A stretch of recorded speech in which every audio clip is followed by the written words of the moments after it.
Mayong udto mga kananay, magluto ta, mao na ang atong sudanon sa paniudto. Ang ginatawag ni sa Bisaya nga lawoy, mais, kay para lami og sabaw, talong, patula, karabansos na violet, okra, ug kalabasa, tapos mga lamas niya kani sa luyot.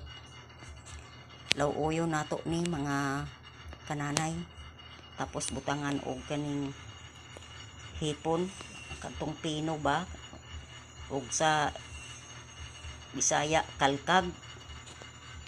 Mao ni siya ang iyahang mga sagol.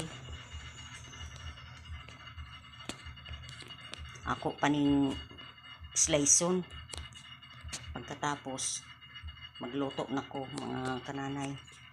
Bye bye.